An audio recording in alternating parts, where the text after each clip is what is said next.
ठरलं तर मग या मालिकेच्या येणाऱ्या भागामध्ये जबरदस्त असा ट्विस्ट येणार आहे. तर प्रेक्षकांनो, इथे आता अर्जुन, सायली आणि त्याचबरोबर त्यांना मदत करणारी संपूर्ण टीम प्रियाचे 3 तेरा वाजवण्याचा निर्णय घेते. आणि आता प्रियाने जे जे काही गुन्हे केलेत त्या प्रत्येक गुन्ह्याची तिला शिक्षासुद्धा मिळते. आणि त्याचबरोबर तिने जे जे कृत्य लोकांबरोबर केलेत, तिने ज्यांना त्रास दिलाय त्या पद्धतीचा त्रास प्रियाला सुद्धा देण्यात आलेला असतो. सगळ्या गोष्टी इथे प्रियाच्या विरोधात गेलेल्या असतात. चारी बाजूने प्रियाची चांगलीच आता कोंडी झालेली असते. आणि प्रेक्षकांनो, शेवटीला प्रियाने इथे आता सुभेदारांचं घर सोडून पळून जाण्याचा प्रयत्नसुद्धा केलेला असतो.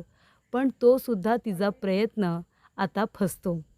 पण प्रेक्षकांनो, येणाऱ्या भागामध्ये इथे आता प्रियाने तिचे काळे कारनामे जे काही लपून ठेवण्याचा प्रयत्न केलेला असतो ना, म्हणजे शांताचा खून केल्यानंतर जे पुरावे असतात, म्हणजे शांताला ज्या गोणीमधून आणलं, त्या गोणीसकट अर्जुनच्या गाडीमध्ये टाकलं.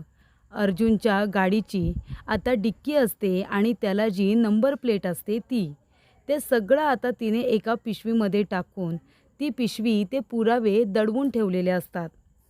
ते आता पुरावे तिने पूर्णाजीच्या खोलीमध्ये ठेवलेले असतात. ते पुरावे अर्जुनच्या हाती लागलेले असतात. आणि म्हणूनच येणाऱ्या भागामध्ये इथे आता प्रिया विरोधातले सर्व पुरावे आणि इथे आता शांताच्या खुनाचे पुरावे, त्याचबरोबर CCTV फुटेज, ज्या आता पूर्णाजीच्या खोलीमध्ये ठेवलेले पुरावे, हे आता CCTV फुटेजमध्ये आधी तिने अंगणामध्ये पुरून ठेवलेले असतात. ते रेकॉर्डेड असतात आणि त्यामुळे अंगणातील CCTV फुटेज आणि शांताच्या खुनाचे पुरावे अर्जुनच्या हाती लागलेले असतात. आणि ते पुरावे आता कोर्टामध्ये सादर करून अर्जुनने प्रियाला त्या खुनामध्ये चांगलेच आता लटकवलेले असते. आणि त्याचबरोबर प्रेक्षकांनो, इथे आता प्रियाला जेलमध्ये तर पाठवलेलंच असतं, पण इथे अस्मिताच्या आणि चैतन्याच्या चारित्र्यावरती शिंतोड्या उडवणाऱ्या सचिनला सुद्धा अर्जुनने बरोबर धडा शिकवलेला असतो. तर प्रेक्षकांनो, इथे आत्तापर्यंत प्रियाने खूप गुन्हे केले, त्याची शिक्षा तर तिला मिळालीच, पण त्याचबरोबर सचिनने सुद्धा खूप गुन्हे केलेले आहेत. आणि आता तर त्याने त्याची लिमिट क्रॉस केलेली आहे. कारण त्याने काय केलं, स्वतः घाण खातोय तर खातोय, पण दुसऱ्यावरती सुद्धा बोट उचलतोय. त्याने अस्मिता आणि इथे चैतन्याच्या नात्यावरती आता शिंतोडे उडवलेले आहेत. आणि त्यामुळे अर्जुनने सचिनची चांगली धुलाईसुद्धा केलेली आहे. तर प्रेक्षकांनो, येणाऱ्या भागामध्ये कशा पद्धतीने या गोष्टी पुढे घडत जातात आपण सविस्तरपणे बघूया. तर प्रेक्षकांनो, इथे आता प्रिया विरोधातले महत्त्वाचे पुरावे पूर्णाजीची रूम साफ करत असताना सायली आणि विमलला मिळालेले असतात. विमल म्हणत असते, सायलीताई अहो हे काय आहे. तेव्हा सायली ते सगळं बाहेर काढते. तर त्याच्यामध्ये एक गोण असते, तिला रक्त लागलेलं असतं. त्याच्यामध्ये हँडग्लोव्ज असतात आणि त्याचबरोबर त्याच्यामध्ये असते अर्जुनच्या गाडीची नेमप्लेट म्हणजे नंबर प्लेट. हे सगळं प्रियाने दडवून ठेवलेलं असतं, कारण ते शांताच्या खुनाच्या बाबतीतले पुरावे असतात, जे की अर्जुनला जर मिळाले तर त्याच्यावरती आता प्रियाच्या हाताचे फिंगरप्रिंट सापडतील आणि ते प्रियानेच लपवून ठेवलेले आहेत हे सिद्ध होईल. प्रियाला माहिती नसतं की तिने आता सुभेदारांच्या अंगणामध्ये आधी ते लपवण्याचा प्रयत्न केला, मग अशा ठिकाणी लपवले जिथे पूर्णाजीच्या रूममध्ये कुणी जाणार नाही. पण अर्जुनने अंगणामध्ये CCTV कॅमेरा हा आता लावलेला आहे, या गोष्टीची माहिती प्रियाला नसते. त्याने अंगणामध्ये गेटजवळ CCTV कॅमेरे फिक्स केलेले असतात, जेणेकरून महिपतच्या विरोधातले काही पुरावे मिळतील. त्याचबरोबर सचिन आणि साक्षीचे काय कारनामे आहेत ते समोर येतील, यासाठीचे CCTV फुटेज त्याने फिक्स केलेले असतात. आणि प्रिया इथे आता वारंवार गुन्हे करत असते, चुका करत असते. तिच्या बाबतीतले सगळे पुरावे आपल्याला मिळवावेत, यासाठी त्याने ते आता फुटेज CCTV कॅमेरे हे फिक्स केलेले असतात. त्यामुळे प्रेक्षकांनो, याचा आता अर्जुन, सायलीला शांताच्या केसमध्ये चांगलाच फायदा झालेला असतो. कारण प्रियाने जे आता पुरावे लपवण्याचा प्रयत्न केलेला असतो ते सगळं रेकॉर्डेड असतं आणि ते आता कोर्टामध्ये सादर होणारच असतं. महत्त्वाचे पुरावे हाती आल्यानंतर अर्जुन सायलीला खूप आनंद होतो.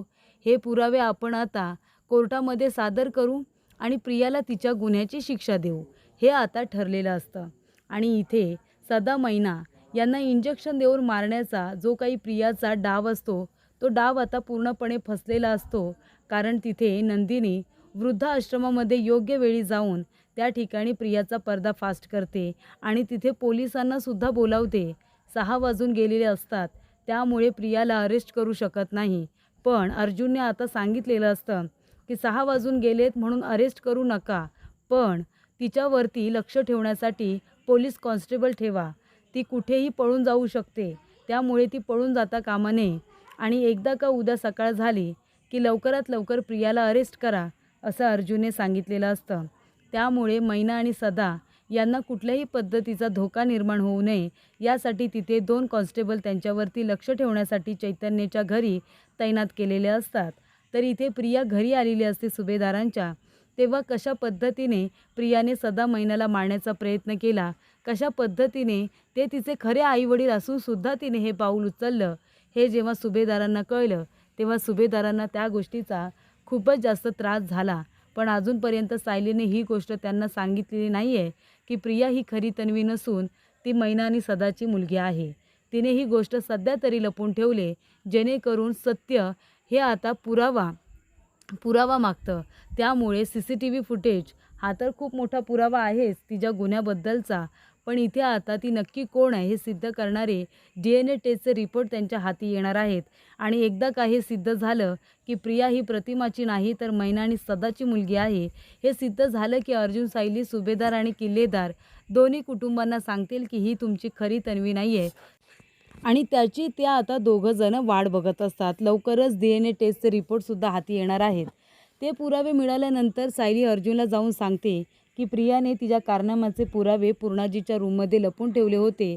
शांताचा खून केल्यानंतरचे जे काही पुरावे आहेत ना, ते पूर्णाजीच्या रूममध्ये सापडलेत. कोर्टामध्ये आपण आता ते सादर करूच.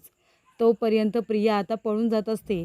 ती म्हणते, मला त्या काळ कोठलीमध्ये जायचं नाही आहे, मला जेलमध्ये जायचं नाही आहे, मी आता इथून पळून जाणार. पळून जाण्यासाठी तिच्याकडे कॅश पण कमी असते, पण ती म्हणते मी थोडे दिवस कुठेतरी लपून बसेन आणि हवं तर परत इथे येईन, पण आता मला इथून गेलं पाहिजे. आणि ती पळून जात असताना ही गोष्ट आता मंजिरी बघते. प्रियाला ती ओळखते. प्रिया बाबतीत आता किती पुरावे शोधले जात आहेत, खूप मोठी केस सुरू आहे.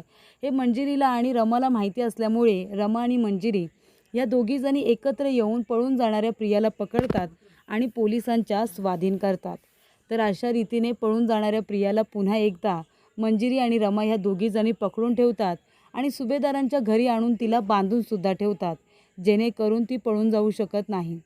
आणि तेव्हा प्रेक्षकांनो, इथे आता प्रियाला तर तिच्या गुन्ह्याची शिक्षा मिळणारच आहे, पण एका बाजूला सचिनचं वागणं हे आता अस्मिताच्या लक्षात आलेलं असतं.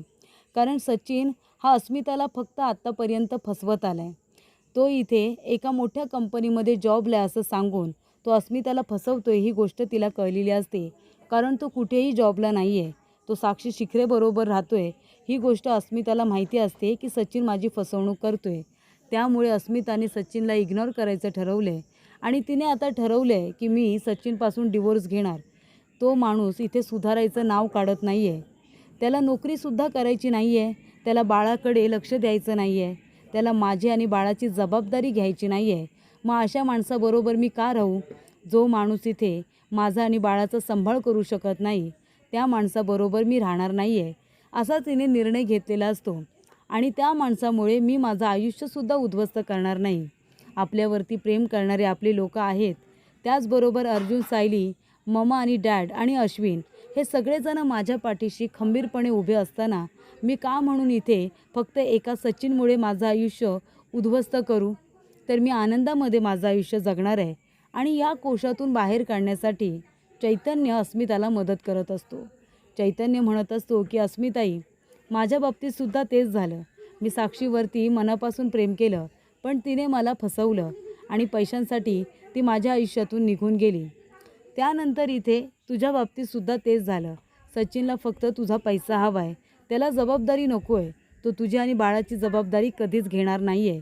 आणि त्यामुळे ही गोष्ट तिच्या आता लक्षात आलेली असते आणि ती बाळाबरोबर तिचं आयुष्य आनंदाने आता घालवत असते.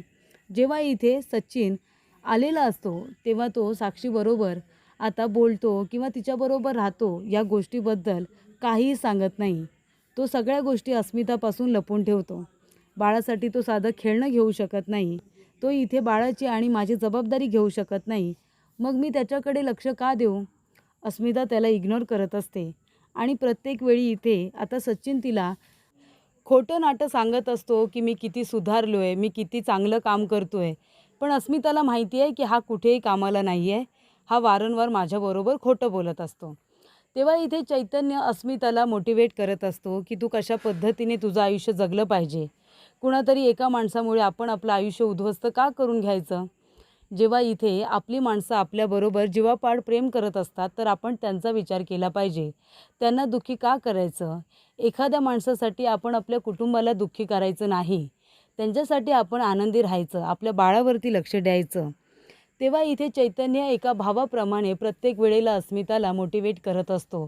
तिच्या मनातून हे जे काही आता निगेटिव्हिटी आहे ते काढण्याचा प्रयत्न करत असतो. तेव्हा इथे सचिनला वाटत असतं की इथे आता अस्मिता माझ्याबरोबर जे काही रूढ वागते किंवा वाईट वागते त्याला जबाबदार कुठेतरी सचिन आहे. हे सगळं आता चैतन्य मुद्दामून करतोय. आणि तेव्हा इथे अस्मिता सचिनकडे लक्ष देत नाही. तेव्हा तो तिला म्हणतो की मला माहिती आहे अस्मिता, तू आता माझ्यावरती प्रेम करत नाही, बरोबर ना? कारण आता तुला तो चैतन्य मिळाला आहे ना. तो चैतन्य तुझ्याबरोबर चांगला वागतो.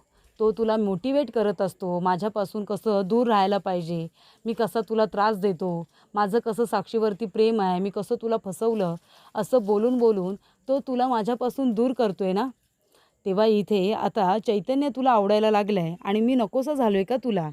तेव्हा इथे अस्मिता म्हणते सचिन आणि ती त्याच्या जोरदार थोबाडीत देते आणि म्हणत असते की लाज नाही वाटत?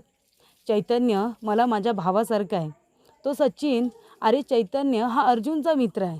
माझ्यापेक्षा लहान आहे तो आणि तो मला इथे बहीण मानतो. मी त्याला लहानपणापासून राखी बांधते. जसा मला अश्विन आहे तसंच मला चैतन्यसुद्धा आहे. आईबाबांनीसुद्धा त्याला आपला मुलगा मानला आहे. ममा कधी पण बोलताना असं नाही बोलत की मला 2 मुलगे आहेत, मला 3 मुलं आहेत असंच म्हणत असते आणि तो मला अस्मिताई म्हणतो. या गोष्टीचा तरी तू विचार करायला हवा होतास हे सगळं बोलताना. स्वतः इथे आता माती खातोयस तर तुला असंच वाटतं का की सगळेजण माती खातात? तुझा दृष्टिकोन आहे ना, तुझे डोळे जरा चेक करून घे. तुझ्या डोक्यामध्ये आणि डोळ्यांमध्ये घाणच भरली आहे. म्हणून तू माझ्या आणि चैतन्याच्या नात्यावरती संशय घेतलास. तेव्हा प्रेक्षकांनो, 2 माणसं जर एकत्र बोलत असतील तर तुझ्या डोक्यामध्ये तुझ्या लायकीप्रमाणेच तू विचार करणार का? तू असा विचार कसा काय केलास? आणि तेव्हा प्रेक्षकांनो, या ठिकाणी आता खूपच जास्त टेन्शनमध्ये अस्मिता असते आणि हे बोलणं अर्जुनने ऐकलेलं असतं. अर्जुन येतो, सचिनला पकडतो आणि सचिनची बेदम आता धुलाई करतो. अर्जुन म्हणत असतो की या घरामध्ये तुला आम्ही येऊ देतो अस्मिताईसाठी, कारण तू तिचा नवरा आहेस म्हणून. पण माझ्या मित्रावरती, माझ्या भावासारख्या मित्रावरती तू जर संशय घेतलास ना, तर मात्र मी कधीच तुला माफ करणार नाही. चैतन्य तुझ्यासारखा नाही आहे. त्याला 2 डोळ्यांची ओळख आहे. तेवढं कळतं त्याला कोण आपलं आणि कोण परकं आहे ते. तू काय केलंस रे? माझी बहीण तुझ्यावरती जीवापाड प्रेम करत होती आणि तू काय केलंस? तू त्या साक्षी शिखरेकडे गेलास. ती क्रिमिनल मुलगी, ती तुला आवडली. त्या मुलीसाठी तू स्वतःच्या बाळाला आणि तुझ्या बायकोला फसवतोयस, ते आम्हाला माहिती नाही असं वाटतं तुला? पुन्हा जर या घरामध्ये पाऊल ठेवलंस ना, तर तुझे 2 पाय तोडून हातामध्ये देईन. असं इथे आता अर्जुन सचिनला म्हणतो, त्याची धुलाई करतो आणि कॉलर पकडून त्याला घरातून हकलून देतो आणि म्हणतो की पुन्हा या घरामध्ये तू पाऊलसुद्धा ठेवायचं नाही. माझ्या अस्मिताईवरती आणि चैतन्याच्या इथे चांगल्या गोड नात्यावरती जर तू पुन्हा एकदा आक्षेप घेतलास किंवा शिंतोडे उडवलेस तर माझ्यापेक्षा वाईट कुणीही नसेल. अब्रू नुकसानीचा दावा करून तुला जेलमध्ये पाठवेन, असं इथे अर्जुनने त्याला स्पष्टपणे सांगत त्याला इथे कॉलरला पकडून त्याला घरातून ढकलून दिलेलं असतं आणि हकलून दिलेलं असतं. अशा पद्धतीने त्याने इथे आपल्या भावावरती आणि त्याचबरोबर आपल्या बहिणीवरती होणारे हे शिंतोडे किंवा हे वाईट कॉमेंट हे योग्य वेळी थांबवलेले असतात. तर इथे आता CCTV फुटेज हे चेक केल्यानंतर कशा पद्धतीने प्रियाने ते सगळे पुरावे मातीमध्ये आधी गाडलेले असतात नंतर ते पूर्णाजीच्या रूममध्ये ठेवलेले असतात. हे सगळे पुरावे आता अर्जुन आपल्याकडे घेतो आणि लवकरच ते कोर्टामध्ये सादर करून कशा पद्धतीने शांताचा खून करून प्रियाने ते पुरावे लपून ठेवले. आणि आता तर महत्त्वाची गोष्ट म्हणजे संतोषने कोर्टामध्ये साक्ष देण्याचा निर्णय घेतला आहे. खून मी नाही तर खून प्रियाने केला आहे हे सत्य तो आता कोर्टामध्ये सांगून प्रियाला जेलमध्ये पाठवण्याची तयारी करत असतो.